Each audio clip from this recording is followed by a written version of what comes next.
Muy bien, quiero compartir con ustedes un mensaje o la palabra del Señor en esta mañana. Y le he puesto como título, No te dejaré.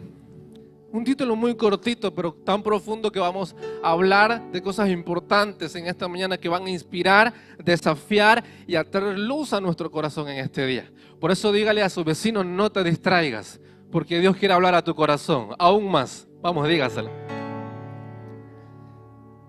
Dice la Biblia en Segunda de Reyes, capítulo 1, versículo del 1 al 6. Quiero leer la historia para entrar en contexto.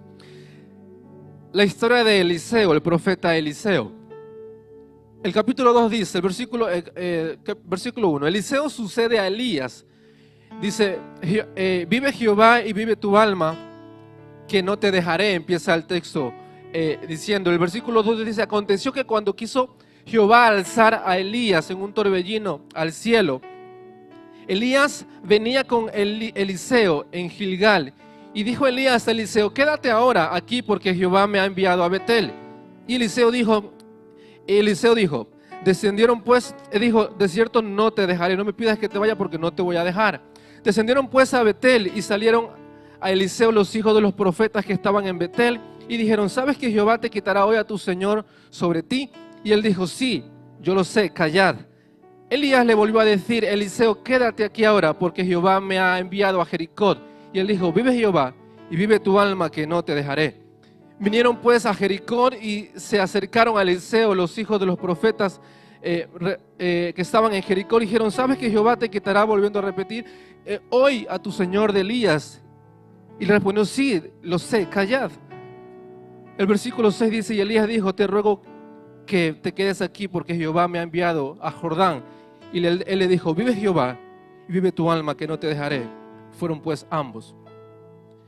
Tres acontecimientos o tres respuestas que Eliseo dijo a Elías en el contexto que le estábamos leyendo cuando Elías ya le quedaba poco tiempo para marcharse con Dios, iba a ser arrebatado por Dios.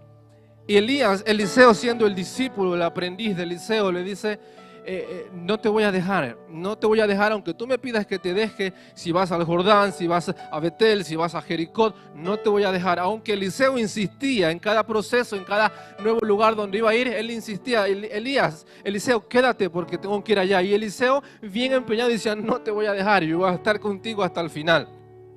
Vive tu alma, vive Jehová, que no te dejaré. Esta frase, estas palabras, que si quizás lo decimos de forma muy ligera, pero que está al alcance de muy pocas personas en la Biblia. No te dejaré tiene que ver con la expresión del corazón de hombres y mujeres que tuvieron convicciones tan fuertes en su interior por una tarea o por algo que esperaban de Dios en el futuro.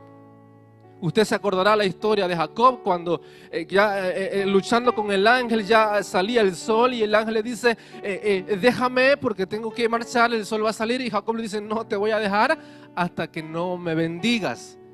Eso le costó una parte de su cuerpo que quede lisiada, pero perseveró hasta el final y obtuvo la bendición.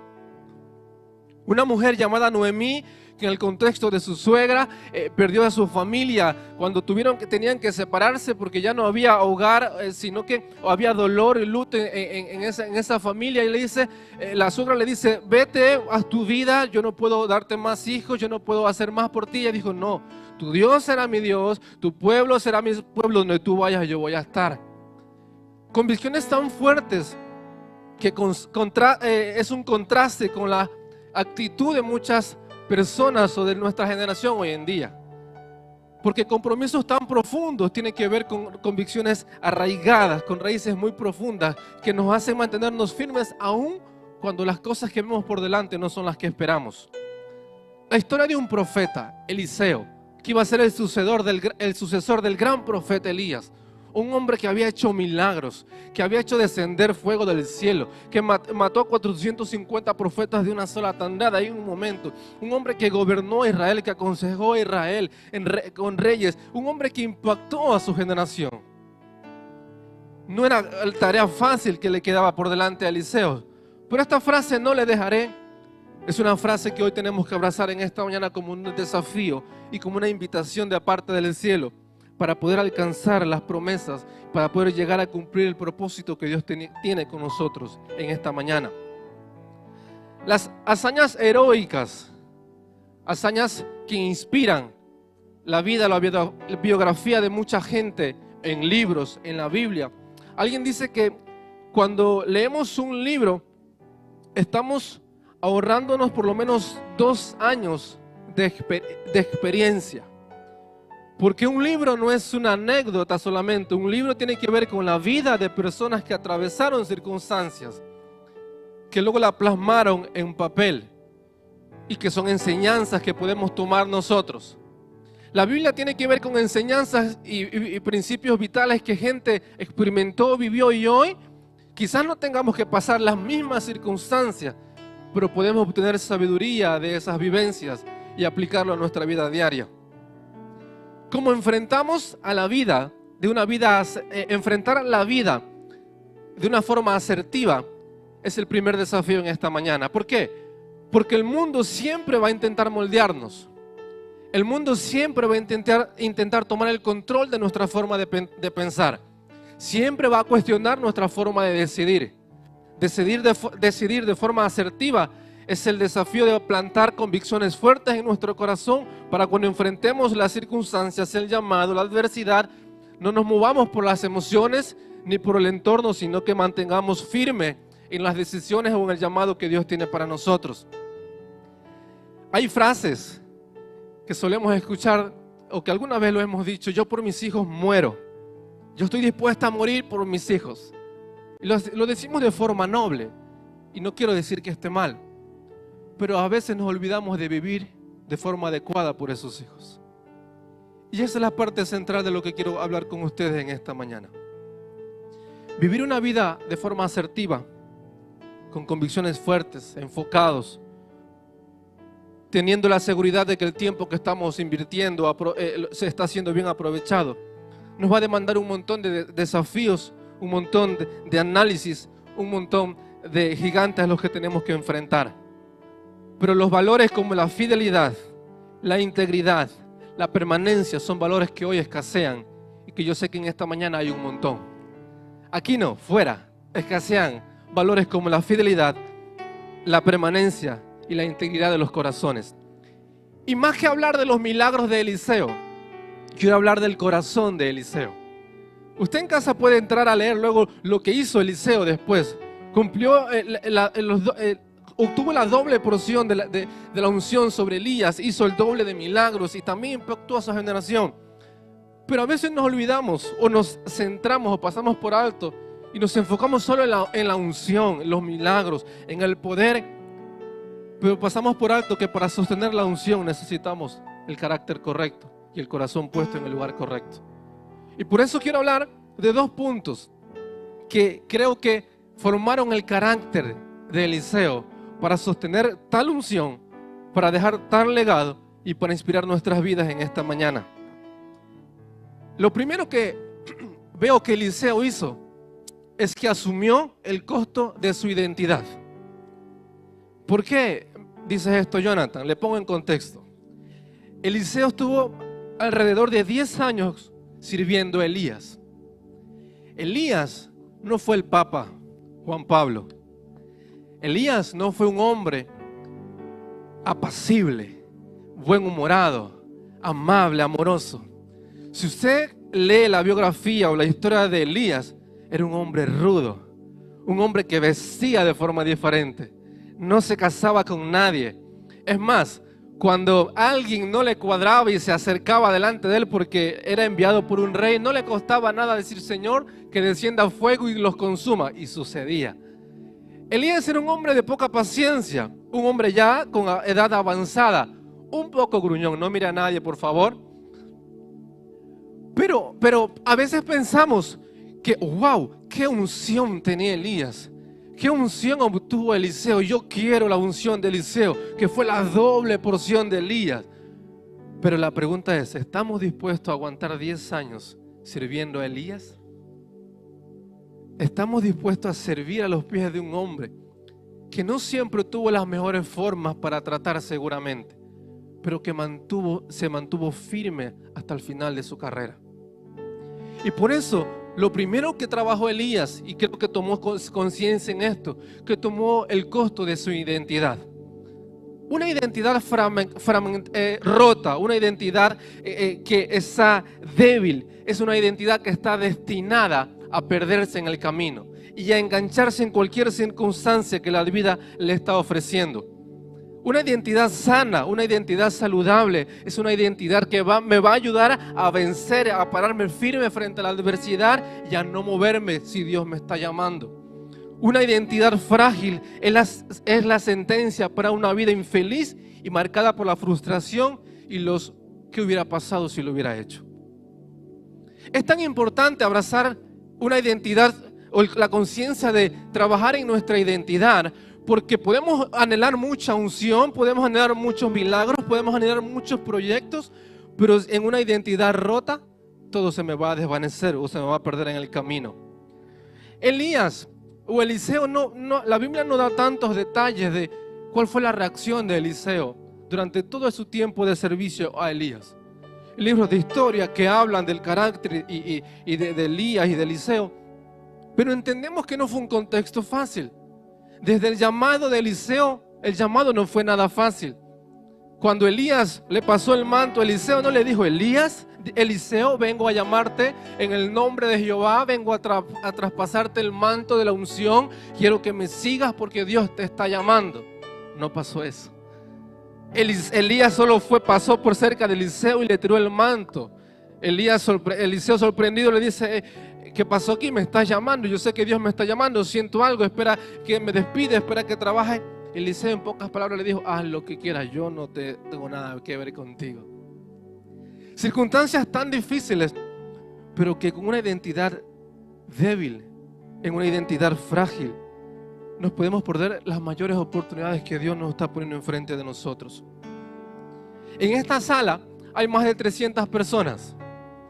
Más de 300 personas con un llamado, con muchos talentos, con muchos dones, más guapos que yo también, más guapo que quizás que el que está a su costado. En esta sala hay un montón de pastores, de evangelistas, de profetas, de ingenieros, de maestros. En esta sala hay un montón de gente con de talentos, con habilidades extraordinarias, que podamos decir, si todos sacaríamos o hubiéramos descubierto el potencial que hay en nosotros, ¿a dónde estaríamos como iglesia, como familia o de forma personal? Pero una identidad frágil o rota es el potencial desperdiciado. ¿Cuándo yo puedo entender que mi identidad no está firme? Cuando permito que el entorno condicione mis decisiones. Cuando permito que las circunstancias condicionen mis compromisos.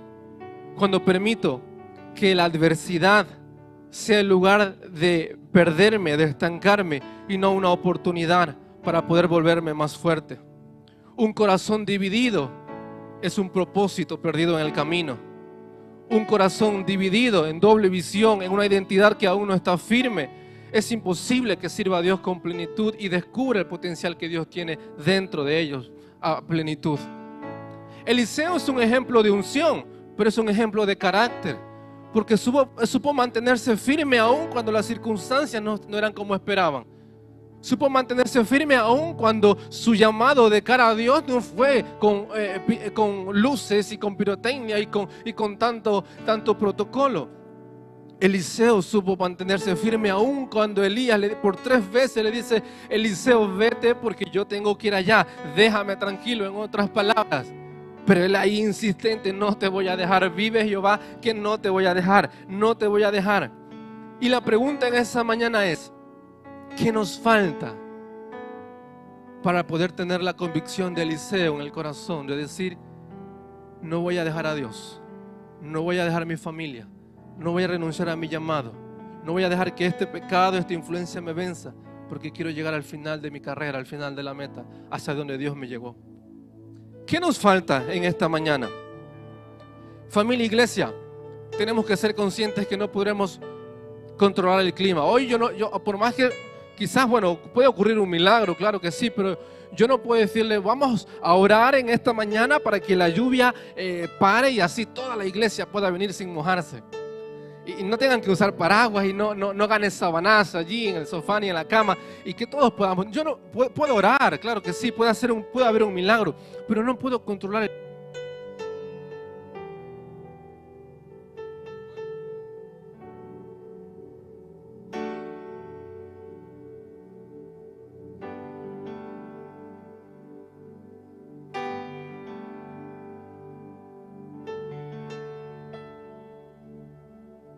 ¿Puedo controlar el micrófono? Ahora sí. No puedo controlar el sonido tampoco. Entonces, hay cosas que no podemos controlar. No podemos controlar el clima. Hoy yo no digo, no, hoy no va a llover, quiero que salga sol en el nombre de Jesús. Bueno, está bien, podemos orar, puede que pase incluso, pero no lo podemos controlar. Pero sí podemos controlar coger un paraguas, ponerse un chubasquero y salir frente a la lluvia.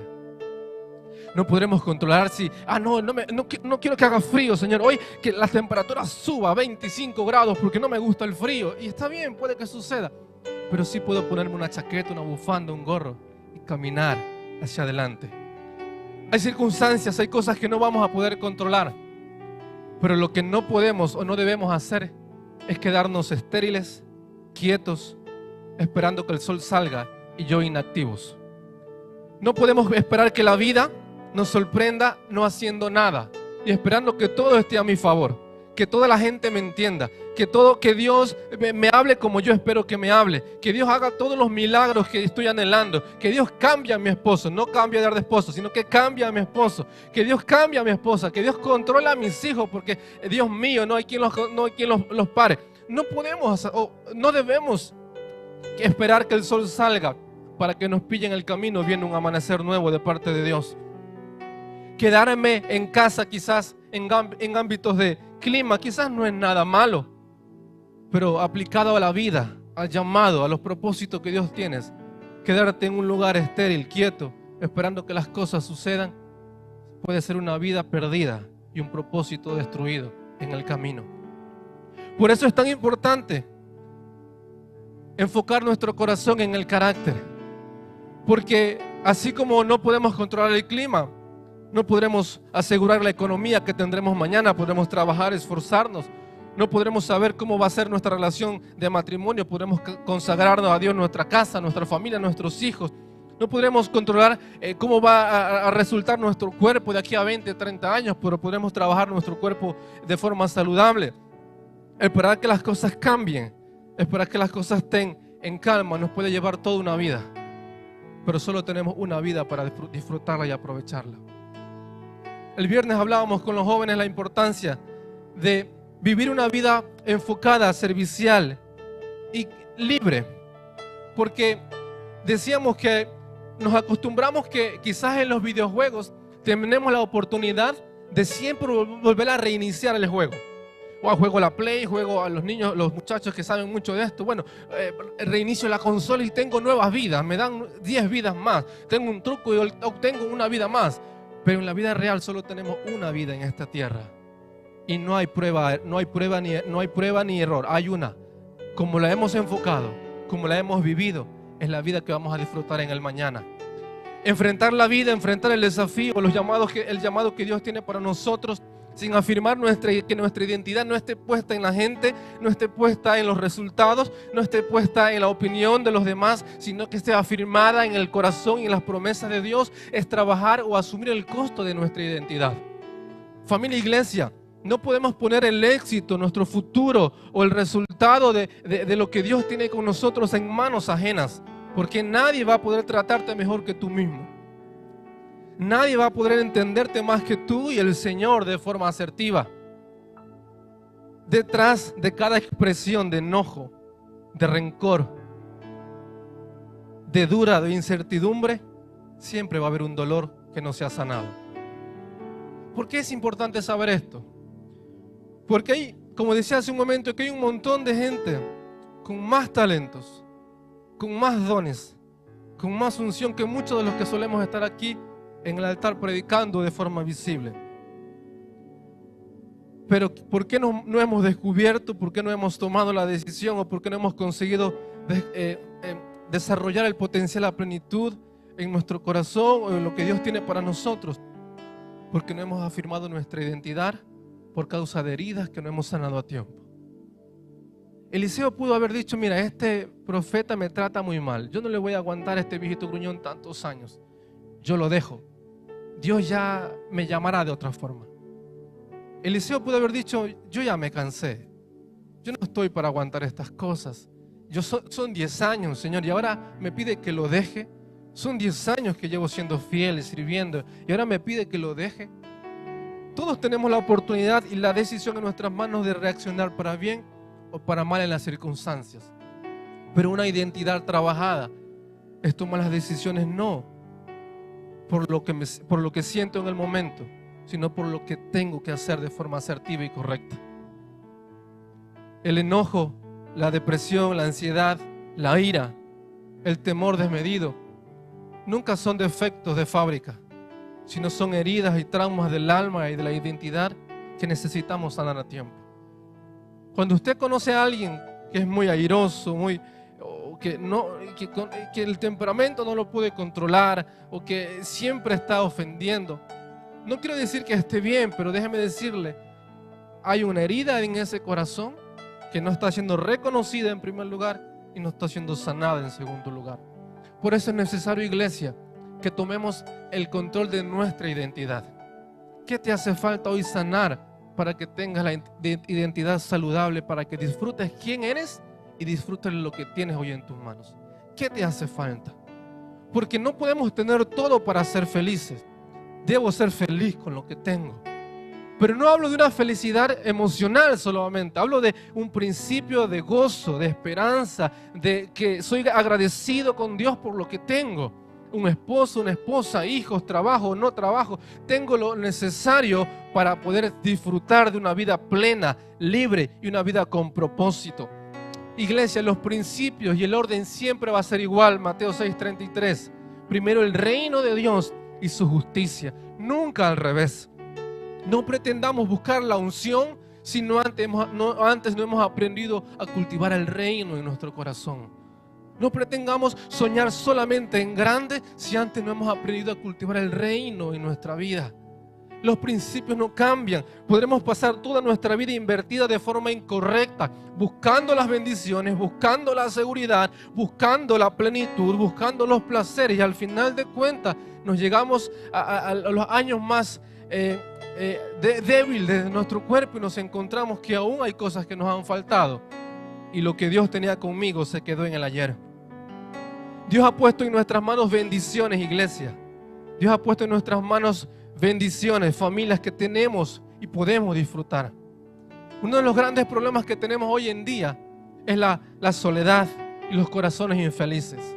¿Por qué? En una sociedad avanzada tecnológicamente, una sociedad con muchos recursos a mano, una sociedad especialmente rica comparada con otras naciones. Usted es rico comparado con otras naciones. Dos amenes escuché. Bueno, está bien. Usted es rico, es valioso, es importante comparado con otras naciones o quizás en otros contextos. ¿Por qué pasa con esto? Porque hay una forma de pensar equivocada que nos condiciona el mundo. El mundo siempre nos va a intentar cautivar por lo que necesito, por lo que me hace falta, por la razón que yo tengo que tener. Pero siempre va a obviar los principios, siempre va a obviar lo que Dios está diciendo, siempre va a obviar lo que tengo que hacer de forma correcta. Por eso, familia, para disfrutar y sanar nuestra identidad, nuestro corazón en esta mañana, tenemos que tomar un compromiso de recibir el amor de Dios que nos sane por completo, para poder amar a plenitud lo que tengo a mi costado. Qué triste sería pasar toda una vida de matrimonio cuando lleguen los años difíciles o ya adultos mayores y haber dicho, no pude disfrutar de la pareja que tuve a mi lado porque nunca entendí o valoré lo que tenía a mi costado. Una de las formas de cultura errónea que tenemos como sociedad es que los muertos son los que más flores reciben de muertos. ¿Por qué no cambiamos la cultura y amamos sin esperar merecimiento? Perdonamos sin esperar razón. ¿Por qué no regalamos flores cuando aún podemos disfrutar de las personas que están en vida? Porque el esperar hasta que las cosas cambien Puede llevarnos toda una vida y nadie nos asegura al final cómo vamos a llegar a esa vida. Pero recibir el amor de Dios por completo va a sanar nuestras inseguridades, nuestros temores, nuestros miedos.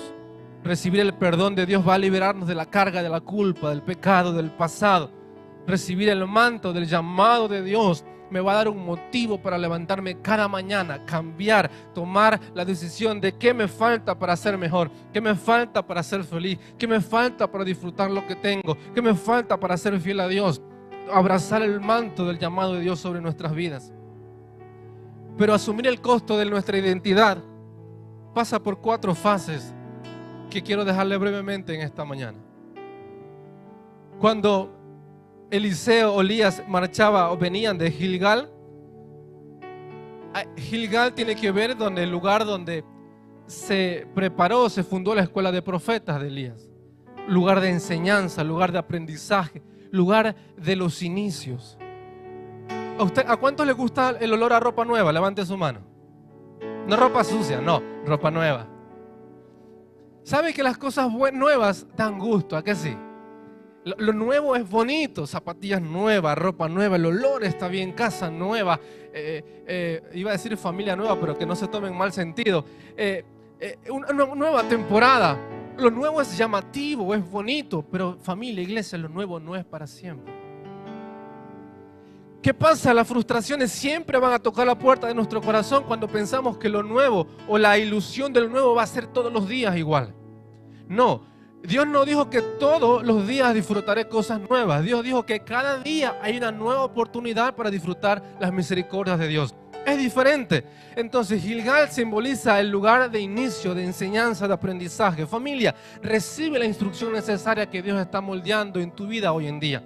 No la rechaces, porque va a ser la instrucción que vas a necesitar para mañana enfrentarte a puertas mayores. No tengas temor a la instrucción. Mantén un corazón enseñable, aunque no tengas la razón en todo, aunque quizás la gente que está frente a ti a veces es injusta contigo, claro que sí, pero se puede aprender de lo bueno y de lo malo, se puede aprender de los amorosos y de los menos amorosos. Lo importante es que estás formando tu corazón, estás sanando tu identidad y preparándote para recibir una unción mayor en el futuro. Aprende, recibe la instrucción, no lo detengas. Lo segundo es, Elías dice, voy a ir a Betel, quédate aquí porque quiero ir a Betel. Betel significa casa de Dios, un encuentro con Dios, una experiencia sobrenatural, un milagro. Cuando la zarza ardió delante de ti, sentiste a Dios, sentiste la presencia de Jesús, alguien te dio una palabra, Dios respondió una oración de forma instantánea, estás sirviendo a Dios de forma ferviente y disfrutas del servicio. Pero déjame decirte, la presencia de Dios siempre va a estar con nosotros, nunca cambia, nunca se va a apartar de nuestro lado. Pero no siempre las primeras experiencias van a ser iguales que las posteriores. Nos quedamos anclados en el pasado cuando pensamos que así como Dios me habló al principio, me trató cuando llegué, va a seguir tratando conmigo para siempre. Betel es casa de Dios. Es lugar donde tengo un encuentro con Dios, pero no es el lugar donde me voy a quedar para siempre. No tiene que ver en el contexto espiritual, tiene que ver en el contexto de desplazamiento, de transición, de aprendizaje. El tercer lugar, Elías le dice, voy a ir a Jericó. Espérame aquí que voy a ir a Jericó. Jericó, usted conoce la historia, una ciudad amurallada, una ciudad que necesitó una conquista como nunca antes pasó. No se conquistó con espada ni con ejército, se conquistó con obediencia y gritando bien fuerte. Fíjense qué estrategia más gloriosa. Lo normal es que hubiéramos sacado las espadas, el pueblo de Israel sacó sus espadas, sus mejores hombres, estrepó los muros y mató a todos. No, tuvieron que obedecer la instrucción de Dios por 7 días. Tuvieron que gritar tan fuerte el último día porque era la instrucción de parte de Dios. Una ciudad amurallada. Jericó es una tercera etapa en nuestro crecimiento. Una tercera etapa que necesitamos afirmar y que va a sanar nuestro carácter. Vamos a llegar a salir de casa de Betel, casa de Dios, de eso sobrenatural, y vamos a ir a la realidad de la vida diaria. Ciudades amuralladas, contextos difíciles, cosas inciertas, a veces instrucciones que a veces no entiendo por qué pasan las cosas. Dios, ¿cómo me pides que conquiste una ciudad gritando? Como si el ejército va a tener miedo de mi grito. Dios, ¿cómo me pides que dé 7 vueltas durante 7 días? Dé una vuelta a una ciudad. Pero si estamos acostumbrados a luchar, a pelear, a tirar bomba, machete, golpe, lo que haga falta, pero no dar vueltas. Jericó simboliza esas etapas de tu vida y mi vida cuando atravesamos el desconcierto, la inseguridad, la inestabilidad, aún cuando no tenemos la instrucción o no tenemos la razón clara de lo que Dios está haciendo con nosotros. Pero Jericó siempre va a ser el lugar donde va a ser probada nuestra obediencia, porque después de tu obediencia siempre va a haber una conquista. Después de tu obediencia siempre va a haber una victoria. Pero para tener victoria y conquista tenemos que enfrentarnos a circunstancias y ciudades donde las murallas parecen muy altas y como que no voy a encontrar solución a eso. Quizás te encuentras en una etapa rodeado, amurallado, desconcertado. Se está afirmando y sanando tu identidad. No tengas miedo, Dios está trabajando contigo. La cuarta etapa de este proceso de afirmación del carácter es que Elías le dice: voy a ir al Jordán. Voy a pasar el Jordán, espérame. Jordán simboliza lugar de paz, significa lugar de paso hacia la promesa. Familia, iglesia, si en Jericó se probaba nuestra obediencia, en Jordán se prueba nuestra fe.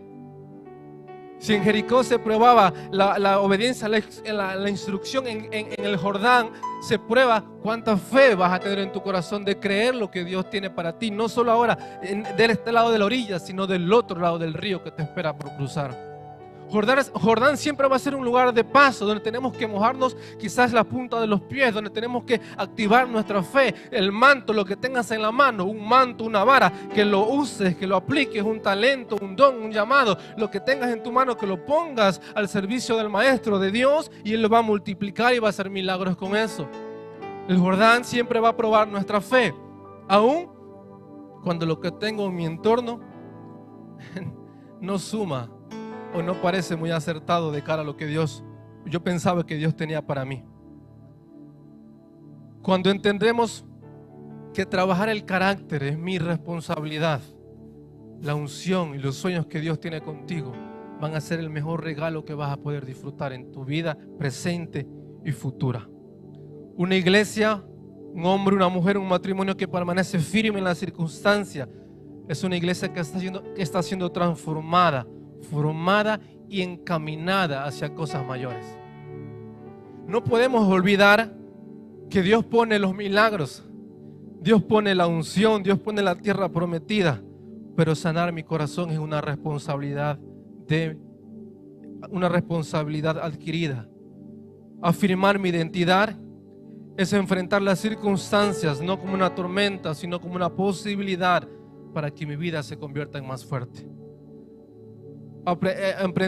Sanar mi identidad es emprender que las amenazas del diablo no son porque Dios está lejos de mí, sino son una oportunidad para que mi fe se fortalezca más grande y pueda depender mucho más intenso de Dios.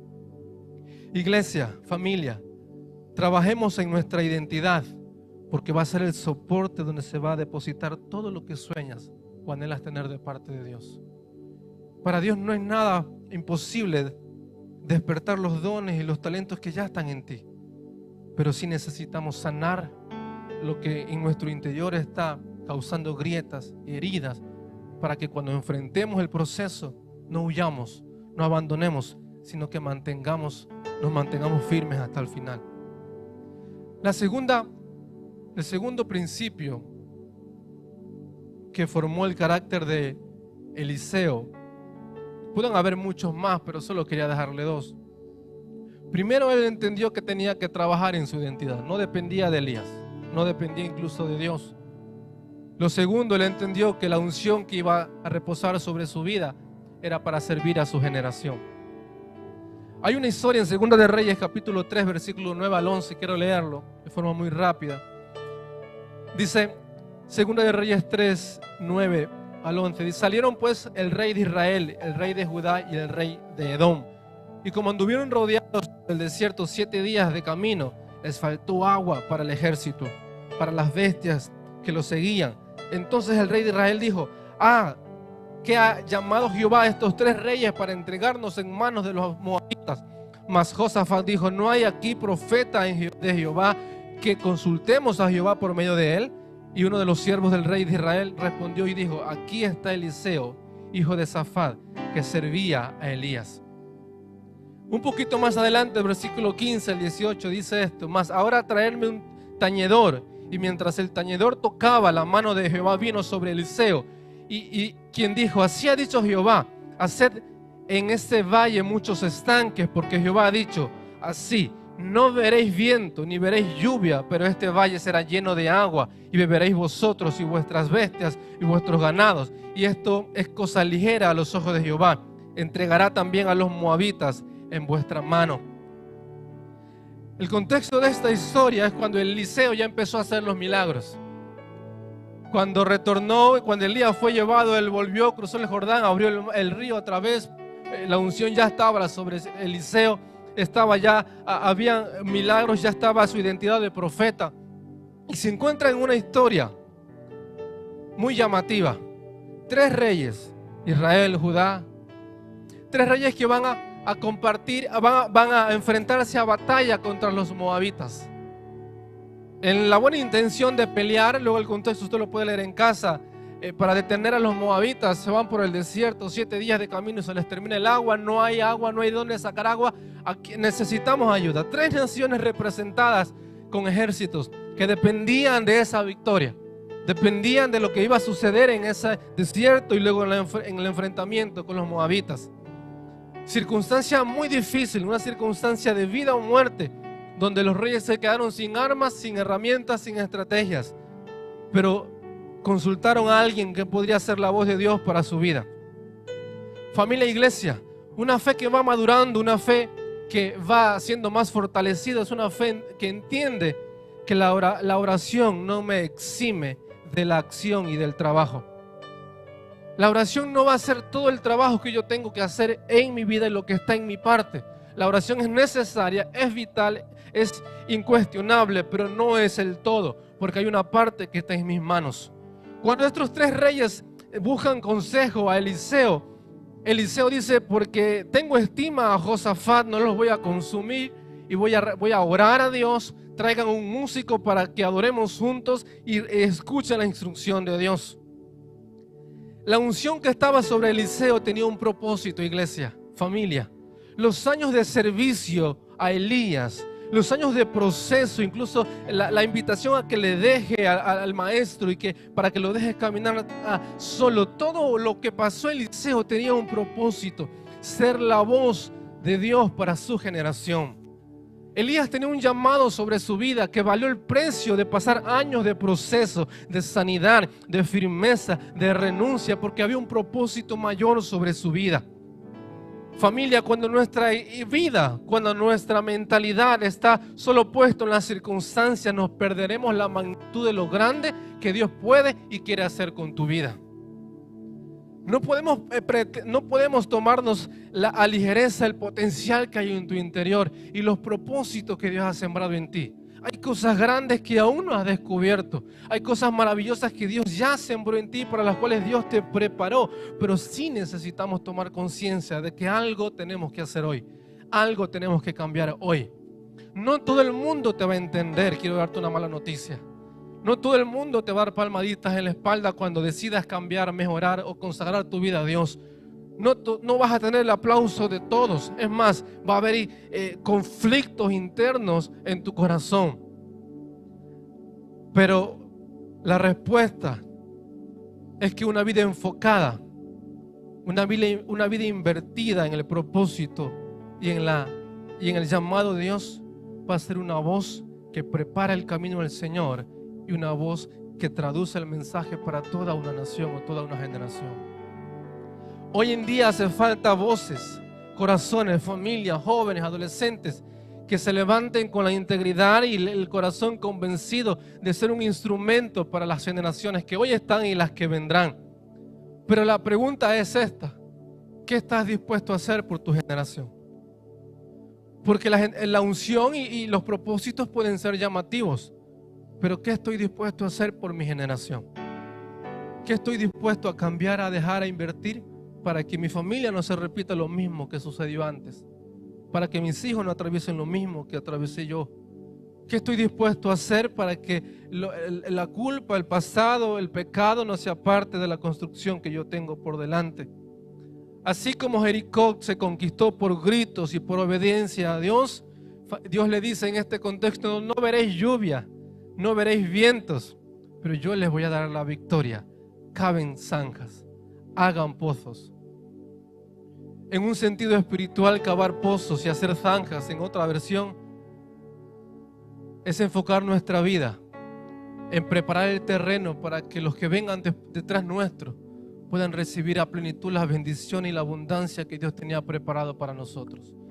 Cavar zanjas no es otra vida, no es otra cuestión que una vida, una familia enfocada en la oración, en el servicio, en el amar al prójimo, en cultivar el carácter, cultivar la voz de Dios. Cavar zanjas tiene que ver con renunciar al yo y renunciar a mis ideales, incluso, y permitir que Dios vaya creciendo en mi vida, de tal manera que cada paso que yo vaya dando sea una huella que vaya quedando para los que vendrán detrás de mí. Que cada proceso, cada victoria, cada derrota sea una zanja que va a proveer provisión, sabiduría. Cada cambio radical va a ser un lugar donde alguien va a beber de esa bendición mañana o quizás más adelante. No hay muchos, iglesia, hoy hay muchos que están esperando la respuesta de Dios para cosas que Dios ya lo dijo hace mucho tiempo, que simplemente lo hemos retrasado. Dios le dice a Eliseo: no vas a ver vientos, no vas a ver lluvia, pero ten fe, cava zanjas. Hay cosas que no vamos a ver por completo, ni respuestas que vamos a tener por completo. Hay cosas que no van a ser muy cómodas, pero el desafío es en esta mañana: sigue cavando pozos para tu vida, para tu generación. Sigue preparando el camino del Señor en tu vida, en tu casa, en tu familia, en tus células. Sigue consagrándote, sigue permitiendo que tu carácter sea formado, sigue permitiendo que Dios sea revelado en tu vida, porque mañana vendrá lluvia abundante sobre ti, porque mañana vendrá lluvia abundante sobre tu casa y tu familia. ¿Qué estábamos dispuestos a hacer por nuestra generación? Ojo, no que vamos a esperar que el mundo haga por mí, no que voy a esperar que mi esposo haga por mí, no que mis hijos hagan por mí, que el líder o el pastor haga por mí. ¿Qué estoy dispuesto a hacer yo por mi generación, por el llamado, por la unción? La segunda pregunta que tenemos que responder para abrazar el desafío de servir a nuestra generación es: ¿cuántas o cuántos pozos vamos a cavar sin tirar la toalla? Hay un montón de historias en el contexto de la Biblia y las historias que hombres y mujeres se quedaron a las puertas de victorias gloriosas porque se rindieron antes de tiempo. Hay un montón de historias que hoy podemos sacar como inspiración de hombres y mujeres que Dios tenía una victoria completa para ellos, pero que por quedarse a la puerta de completar la tarea se perdieron todo lo que Dios podía hacer con ellos.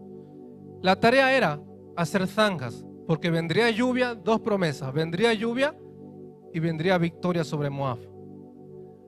Cuando la parte práctica de nuestra fe la obviamos, la posponemos, la dejamos, lo que estamos haciendo de forma inconsciente es decir: bueno, yo voy a hacer un par de zanjitas aquí para que como que Dios me vea, pero no voy a hacer mucho, porque quién sabe si vaya a suceder eso. Quién sabe si consagrar la vida a Dios vale la pena. quién sabe si cambiar mi carácter para que disfrutar una familia feliz, unos hijos felices, valga la pena. Igual todo es ilusión, igual todo es que te labran el cerebro, igual todo simplemente es una emoción evangélica. Hay cosas que van a venir en nuestra cabeza que al momento del trabajo, del esfuerzo, de la permanencia, van a haber voces contrarias para que renunciemos y tiremos la toalla. Pero familia, iglesia, en esta mañana, Eclesiastés 11 dice dos cosas: echa tu pan sobre las aguas y después de mucho lo vas a cosechar. Un poquito más abajo dice: acuérdate, joven, de tu Creador en los días de tu juventud, antes que vengan días malos en los cuales digas no tengo en ellos contentamiento. La fe se prueba en lo incierto, no en lo vano ni lo vacío, en lo incierto, en la promesa de Dios que a veces nosotros no logramos comprender. Dios tiene algo bueno para mí, es una promesa que a veces no logramos comprender. Dios tiene una mejor versión de mí, es una promesa que a veces no logramos comprender. Dios tiene una buena familia, un buen futuro para mí, son promesas que a veces no logramos comprender. La fe se prueba cuando te enfrentas a tu Jordán y tienes la decisión de pasarlo en fe o quedarte en la orilla. Y que mañana, cuando lleguen los días en los cuales no tienes contentamiento, digas: ¿qué hubiera pasado si hubiera cruzado ese río de incertidumbre, de dudas, de temores o de orgullo? ¿Qué hubiera pasado si hubiera dejado de poner mi servicio a Dios, mi llamado, mi compromiso con Dios en las manos de otras personas? Y que cueste lo que cueste, tomé el desafío de honrar a Dios con los talentos que Dios me dio. ¿Para qué Dios te dio la unción que tienes hoy? ¿Para qué crees que Dios te dio talentos que tienes hoy en tu vida? ¿Para qué Dios ha preservado tu vida frente a todas las circunstancias de hombres y mujeres que constantemente van perdiendo su vida todos los días? ¿Por qué crees que Dios te tiene aquí en esta casa? ¿Por qué crees que Dios te preservó incluso de una pandemia y que hoy estás aquí disfrutando de la vida? ¿Por qué crees que Dios te dio una familia, unos hijos, un llamado sobre tu vida? No porque no había nadie más donde depositar aquello. Es porque Dios sigue estando empeñado en transformar y convertir tu vida en una antorcha encendida para las generaciones. Dios sigue empeñado en transformar tu vida de tal manera que no vayas a ser perfecto, pero sí tengas una vida que inspire, que llame, que cabe pozos para que los que vengan después puedan decir: ese es el Dios de mis padres, el Dios de Eliseo, el Dios de Elías. Yo voy a seguir a ese Dios, voy a seguir a ese Jesús, voy a seguir a ese Evangelio.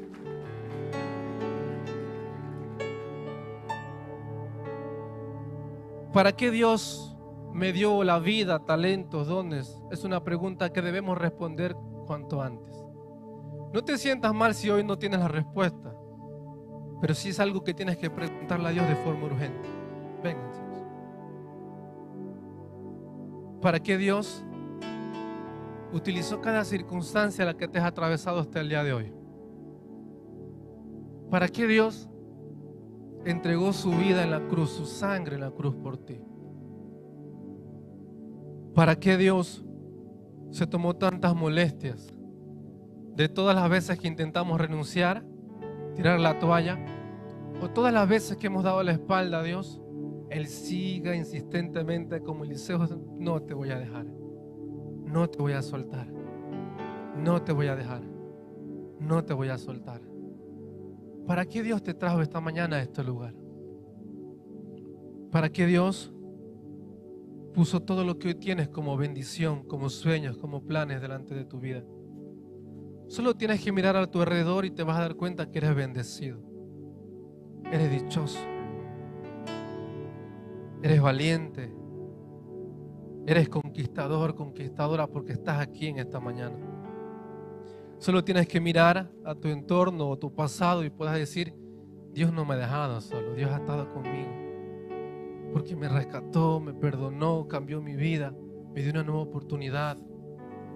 Solo tienes que echar tu vista atrás y sacar un poco la agenda y vas a decir: wow, cuán bueno ha sido Dios, la bondad de Dios ha estado sobre mi vida siempre. Solo tienes que echar tu vista atrás y decir: Dios ha sido fiel conmigo, no me ha dejado. Pero quizás hoy no tengas la respuesta completa para qué Dios te tiene en este lugar. Pero yo sí quiero darte quizás cierta luz en esta mañana, porque Dios se ha tomado tantas molestias contigo y no te va a soltar hasta que haya cumplido el propósito que tiene para tu vida. Dios quiere trabajar en tu corazón, en tu carácter, no para lavarte el cerebro, no para que te formes parte de una secta, no. Es para que puedas disfrutar la vida que Dios te dio como un regalo en esta tierra. Para que puedas disfrutar y conocer el potencial que Dios sembró en ti. No eres menos, no vales menos que nadie. Eres importante para Dios. Ni tus errores, ni tus pecados, ni tus luchas, que yo también las tengo, nunca van a ser algo para descalificarte y hacerte lejano del plan que Dios tiene para ti. Pero sí quiero decirte en esta mañana que estás dispuesto para que tu generación cambie. que estás dispuesto para que tu presente sea mejor que tu pasado, que estás dispuesto para que tus hijos, tus nietos, tu célula, tu iglesia, todo lo que esperas alcanzar mañana puedan ser pozos abundantes de lluvia, abundantes de bendición, abundantes de revelación de Dios. ¿Qué estás dispuesto a hacer en esta mañana?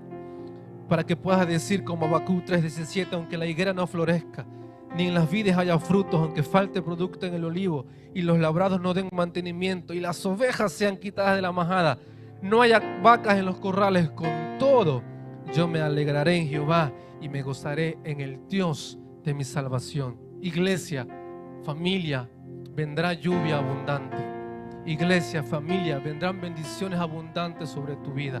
Iglesia, familia, vendrán mayores victorias sobre tu casa, sobre tu generación. Solo mantente firme, cava pozos, sigue orando, sigue consagrando tu vida, sigue trabajando en tu carácter, sigue sanando tus heridas, sigue siendo fiel a Dios, aunque el entorno no te entienda, aunque la iglesia no te entienda, aunque tú mismo no te entiendas, no te quedes, no abandones, porque la promesa es: cava pozos porque yo voy a enviar lluvia. Sigue estando firme porque voy a enviar la bendición para tus hijos, para tus hijas, para tu generación.